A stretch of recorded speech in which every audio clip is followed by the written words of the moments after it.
আসসালামু আলাইকুম রহমতুল্লাহ। সম্মানিত দর্শক ও শ্রোতা, ঈদ মুবারক।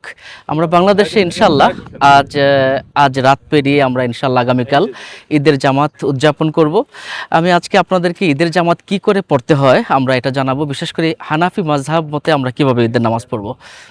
সাধারণত দেখা যায় মক্কা বা অন্য জায়গায় বিভিন্ন আরবিক কান্ট্রিগুলোতে শাফি মাযহাবে 12 তাকবীরও পড়া যায়, তবে আমরা 6 তাকবীরে আমরা ঈদের নামাজ পড়ব।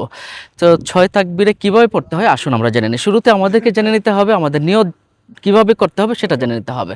আপনি নিয়তটা এভাবে করবেন, নাওয়াইতু আন উসাল্লি লিল্লাহি তাআলা রাকাআতি সালাতিল ঈদুল ফিতর মা সিত্তাতি তাকবীরাতি ওয়াজিবুল্লাহি তাআলা মুতাওয়াজ্জিহান ইলা জাতিল কাবাতি শরীফাতি আল্লাহু আকবার বলে আপনি হাত বাঁধবেন। হাত বাঁধার পরে আপনি সানা পড়বেন। এখন যারা আরবিতে পারেন না তারা কিন্তু বাংলাতে পড়বেন। বাংলাতে কি করে পড়বেন? আমি 2 রাকাত ঈদের নামাজ 6 তাকবীরের সাথে ইমামের পেছনে আদায় করছি আল্লাহু আকবার বলে আপনি নামাজ শুরু করে দিলেন। তো নামাজ শুরু করে দেওয়ার পরে আপনি কি করবেন? আপনাকে করতে হবে সানা পড়তে হবে সুবহানাকাল্লাহুম্মা বিহামদিকা ওয়া তাবারাকা ইসমুকা ওয়া তাআলা জাদ্দুকা ওয়া লা ইলাহা গায়রুক।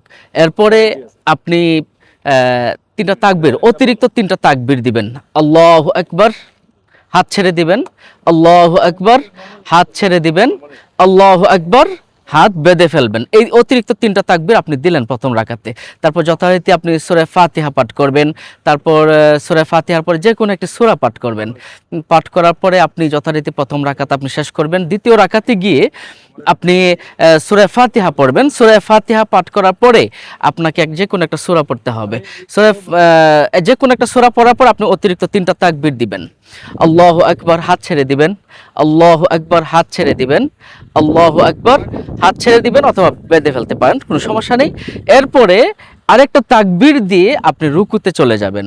রুকুতে যাওয়ার পরে এভাবে আপনি 2 রাকাত নামাজ কিন্তু আপনি শেষ করবেন।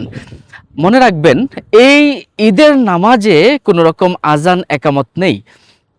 ঈদের নামাজের খুতবা শোনাটা ওয়াজিব। অনেকে আছে খুতবা না শুনেই চলে যায়, এতে কিন্তু ওয়াজিবটা তরক হয়ে যায়। সম্মানিত দর্শক শ্রোতা, আমাদের যে জিনিসটা মনে রাখতে হবে, ঈদের নামাজের এক দিক থেকে আমাদের যেতে হবে আর অন্য পাশ থেকে আসতে হবে, এটা সুন্নাত। যেমন করে রাসূলুল্লাহ সাল্লাল্লাহু আলাইহি ওয়াসাল্লাম ডান পাশ দিয়ে যেতেন, আবার অন্য রাস্তা দিয়ে ডান পাশ দিয়ে আসতেন। এখন প্রশ্ন হলো যে